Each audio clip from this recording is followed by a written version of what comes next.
Hey Swifties, welcome back to the channel. Okay, so if you're wondering why I'm all red everything today, it's because it is finally time to rank Taylor Swift's Red album.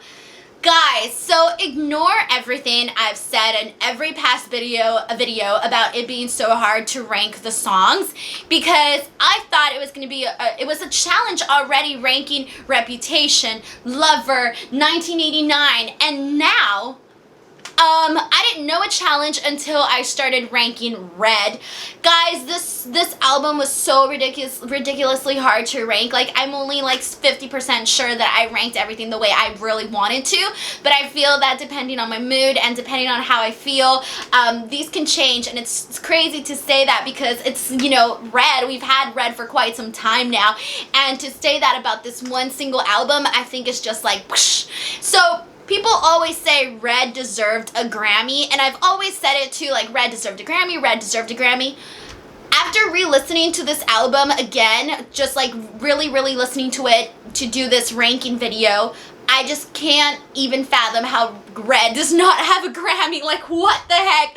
And it's funny because usually when I rank my videos, I listen to the album, I rank the songs, I put my little notes on my computer, etc., and then I do the video. This time, I listened to the album, I ranked the songs, and then I re-listened to it again, and then reheard a bunch of other songs multiple times just to like really soak it in, because I just didn't want to stop listening to the album.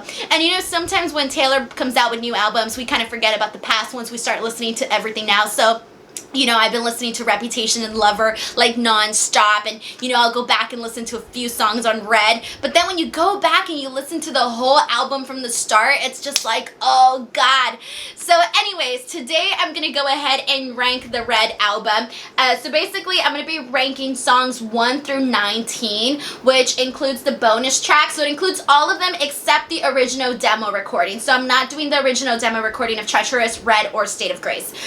So again, we're gonna be doing tracks 1 through 19. So here we go, guys. Wish me luck, because I'm about to rank one of Taylor's greatest albums ever, Red. Let's go ahead and just kick it off. Girl at Home. So Girl at Home is a very nice song. It's cute, it's adorable. I love the message that it sends out, but I just love so many songs on this album a whole lot more.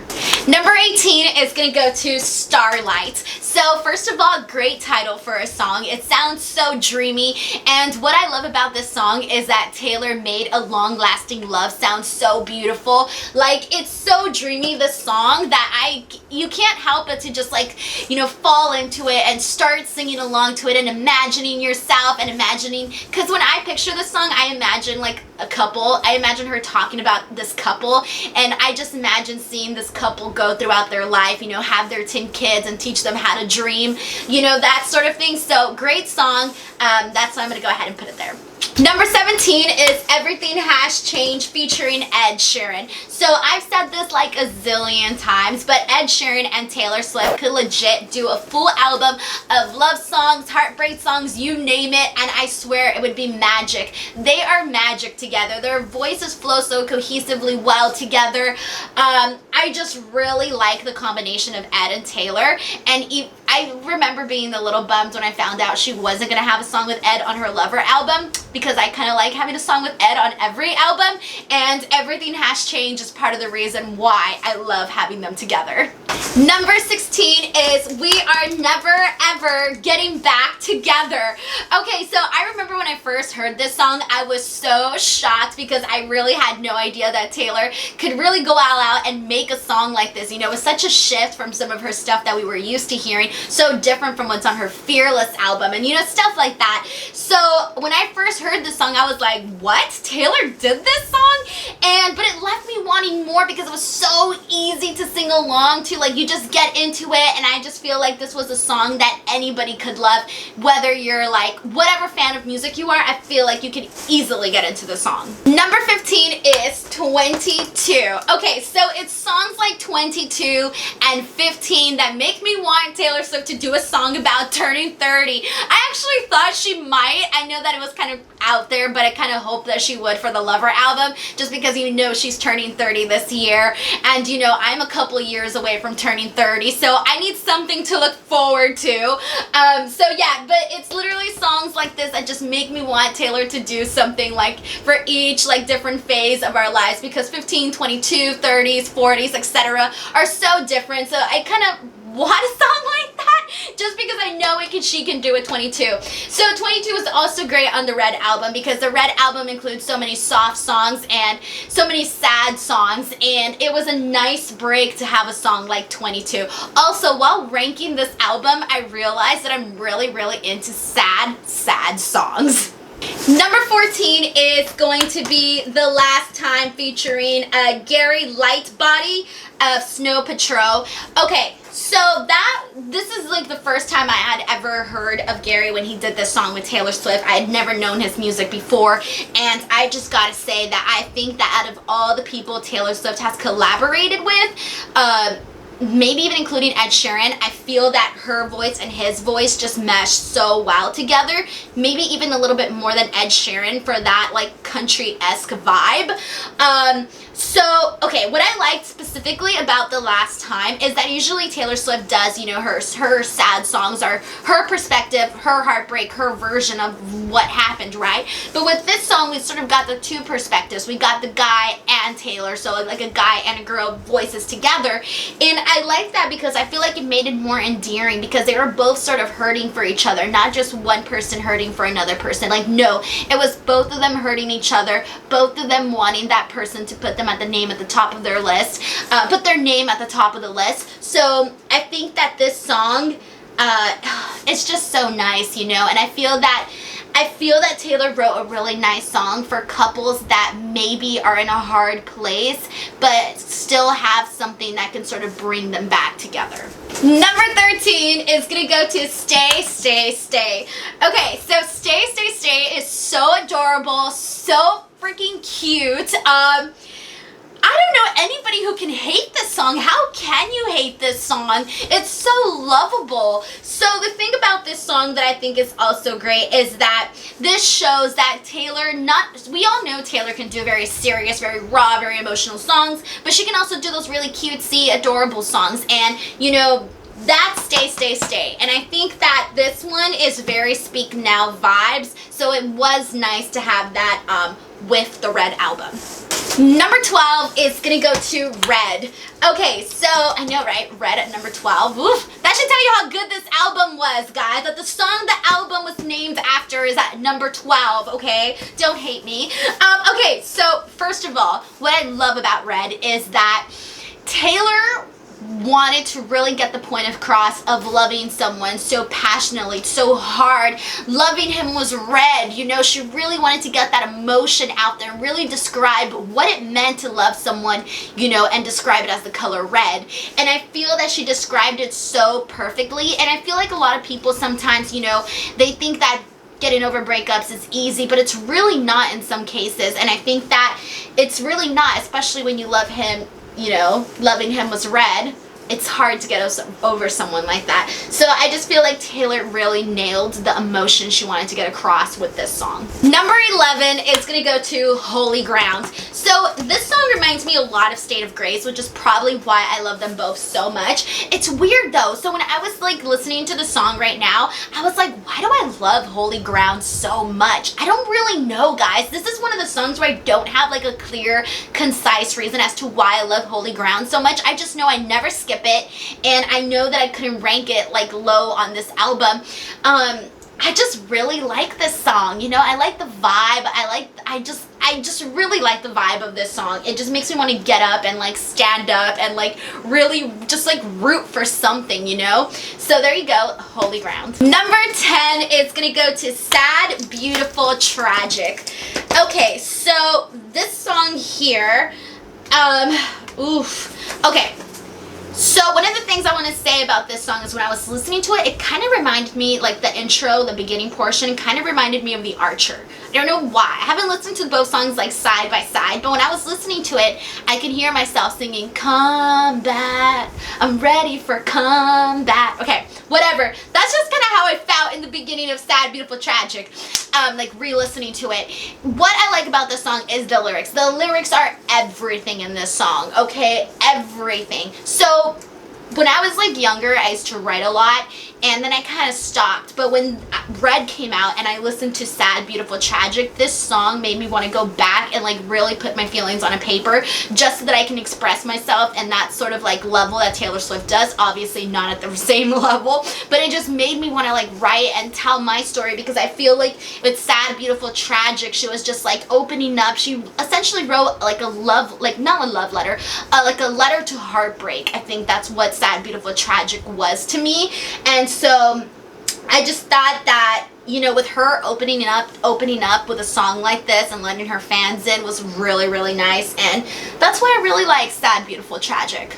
Number 9 is I Knew You Were Trouble. Okay, so first off, the thing that I mostly remember with this song is during the Red tour, every single person in that building was chanting, singing this song so loud at the top of their lungs, because I feel that we can all relate. Okay, if you've ever dated anyone, you are like, mainly for like girls, okay, I'll just say this is for girls because this is from a girl's perspective. If you ever dated, we all have dated a guy that is just trouble, trouble, trouble, okay? No good, not good for you, and you know, really hurt you, broke your heart, but then you kind of should have known that he was trouble. So I feel like every girl in that building was like really relating to this song, and when we were all singing at the top of our lungs, I feel like we all had a vision or a memory of someone that we knew was trouble. The line where she says, now I'm lying on the cold hard ground, guys, that lyric, that single line, you can't beat that, okay? You can't beat that. Lying on a cold hard ground, think about it, like really, really think about it, and it just like really sucks you in. This song falls in line with Blank Space, with style, in terms of like, in terms of how it sounds. And I think that this was one of the songs that really introduced us to Taylor Swift's pop version, that we really knew that she can go out there and really cross over and do a different genre. Number 8 is I Almost Do. Okay, so with most Taylor Swift songs, I can say, oh, I relate to this song, oh, I relate to this song, right? With I Almost Do, this one hurts to listen to, because, you know, she talks about how, you know, he's like trying to reach out to her and she's ignoring him, and that he probably thinks that she's over him, but she's not. Like, if he only knew that she almost did, you know, that she almost like reached out to him, that sort of thing.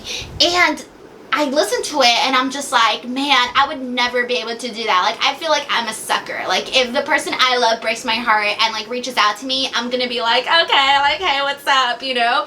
And so I just like, every time I listen to this song, I'm just like, oh my god, like, you have to be like such a strong person to say like, no, putting an end to this, stop.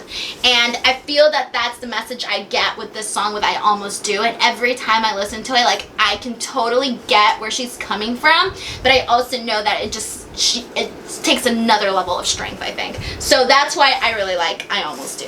Wait, one more thing I want to add is the lyric where she says, in my dreams you're touching my face. Oh, I love that part. Okay, I just needed to throw that in there. Number 7 is Begin Again. So Begin Again, oh, I love this song. So what I love about this one in particular is the imagery for this song. I really truly feel like we were all there. Like, we were all there that Wednesday in the cafe when she had the date and all of that. I saw it, the way she described it. It's literally like we were just sitting there watching her do this date, and just, oh, she just explained it so well. I think the imagery in this song is everything, and that's why I love Begin Again. Number 6 is The Moment I Knew.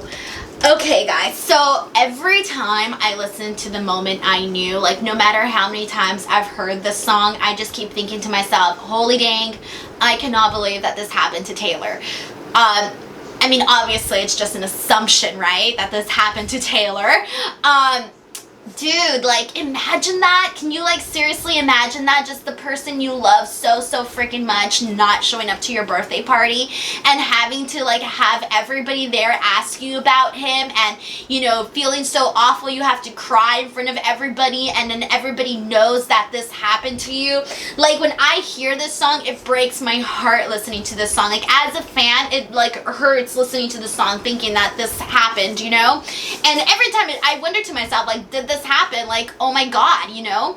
It's just like a very strong moment, and the fact that she, like, was able to, like, really, like, put it down to paper and talk about this moment, I just think is, like, incredible. So this song always gets me every single time. It's a beautiful song. It pulls your emotions. Again, I like sad songs, so there you go, the moment I knew. We are now in my top 5 favorite songs from the Red album. Okay, number 5 is gonna go to State of Grace. Okay, so State of Grace is the song that kicks off the Red album, and I love the fact that it kicks it off.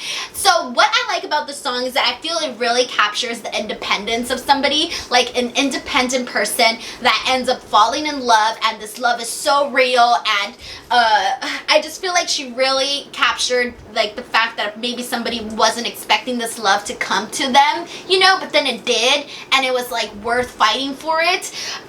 I love the beat to this song. I think it's like a really fast beat, but the lyrics are, like, you know, like, softer. Like, the lyrics aren't, the words that she's singing aren't moving as fast as the beat, so I kind of like how that sort of played into it. I just think that the song is really nice, and I love the beginning of it, and I just really enjoy listening to the song, so I feel like that's why I had to rank it so much higher than some of these other songs. And even though it reminded me of Holy Ground, I just think that State of Grace is just, like, so good. Number 4 is gonna go over to The Lucky One. Okay, so when I first heard this song, I cried. I cried so much listening to the song. I don't even know why, but it just, like, really got me.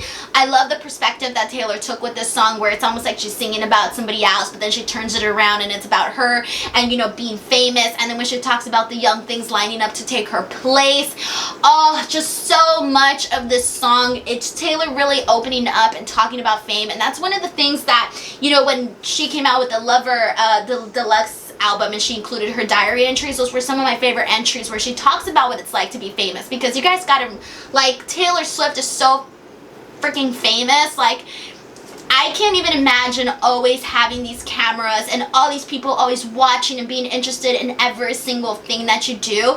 And I just, like, I love hearing Taylor's perspective on that, of how she feels. And I just really like this song. So I gotta praise The Lucky One, because it's so wonderful and it's such a deep song, but it's also, like, really nice the way that she sings it. And again, I really just do like the different perspective and the way that she told this story.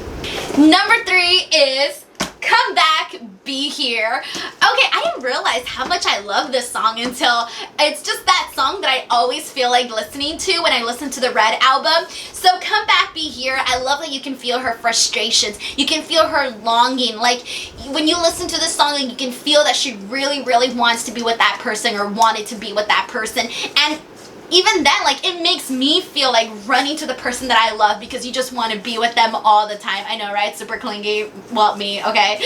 But whatever, like, it's just like, you can really feel that, and I just love the way it sounds. Like, everything about this song, like, it's simple, but it has a huge impact. So I think that this is a very underrated song in this fandom, and deserves more love, okay? Come Back, Be Here deserves more love. You heard it here first. Well, I don't know if you've heard it elsewhere. Okay, there you go. Come Back, Be Here. Number 2 is gonna go over to Treacherous. Treacherous, oh my god, guys. Oh, prior to doing this video, I just had Treacherous on repeat. I've loved this song since the start, guys, since the start. You know, I always talk about Taylor's songs sending you to another dimension, whatever. Treacherous does that for me. Treacherous, oh, it just really I don't know how to explain it. have you just like ever been, you know, with the person you love, like standing, like sitting right next to them, you know, just like really feeling them, feeling their hands, feeling their skin, feeling their breath, feeling their kisses, whatever, feeling that embrace? I feel that Taylor captured that close, intimate moment between two people so well with Treacherous. And God, the lyrics are so good. So good, all of it. I can't even tell you like a specific one, like this daydream is dangerous, you know, oh my gosh, I can't even think anymore. But like literally every single line to this song is gold. Like I tweeted this out before doing this video. I was just like, you know what, Treacherous is one of Taylor Swift's greatest songs of all time. Greatest songs of all time, period. Not just in the Taylor Swift verse, okay? I just feel like maybe Treacherous deserves more love. Like way more love. Like this song should be like up there for like everybody. You know, it should be getting the same love as like so many other songs. I just can't get over this song, and I don't think I'll ever get over this song. And what I also like about this song is how it builds, how I can visualize it. It's so pure and so touching. Like you can really feel this vulnerability coming from Taylor, and I think that we've all been there. We've all been really vulnerable in love, and oh God, I can't say any. I just really like this song, like a lot. Like a lot. Treacherous, number one. Actually, it's number 2. Okay, but that should tell you a lot about number 1. So here we go, number 1. Number 1 is All Too Well. So guys, All Too Well is my second favorite Taylor Swift song ever. And number 1 for the Red album. Guys, All Too Well. I was recently hearing a lot of people say that the song was overrated. You guys are so wrong. I'm sorry, but I can't agree with that. I just can't. I can't. All Too Well is everything. It's everything. This song is more than a breakup song. It's more than a heartbreak song. No, this is the ending to a tragic love story. The ending to a tragic love story, okay? I don't know how many of you guys have ever been like dumped or completely heartbroken, devastated, crushed, all of those horrible feelings, like where you just feel like your heart has been ripped out. That's All Too Well, and like a million times more. This song really gets me, and like every single time I hear it, I can't help but to like really get into it, and just like I can scream this song at the top of my lungs, like just sing it so passionately.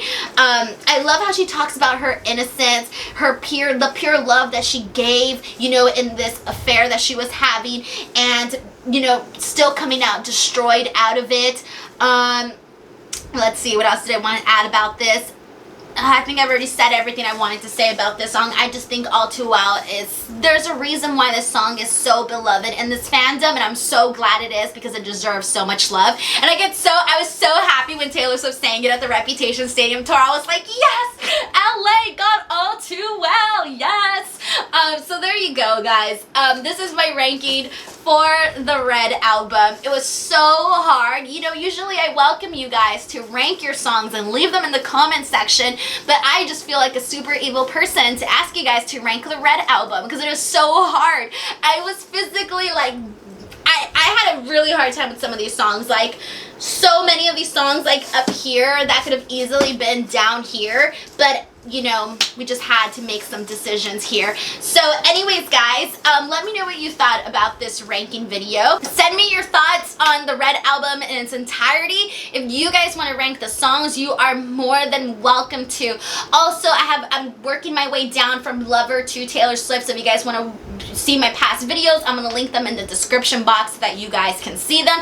After this, I will be ranking my favorite Taylor Swift album of all time, Speak Now. So if I had this hard of a time with Red, I don't know how Speak Now is going to go, guys, because Speak Now is my favorite album. Although I have been debating, okay? I've been debating between Speak Now and Reputation. So, so many decisions, alright?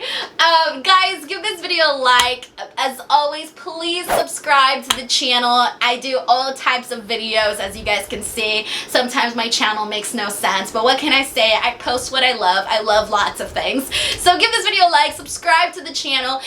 Hit me up on Twitter and Instagram at _Denise Salcedo. I hope to hear from you guys, and have an awesome day, and thank you guys so much for watching my video as always.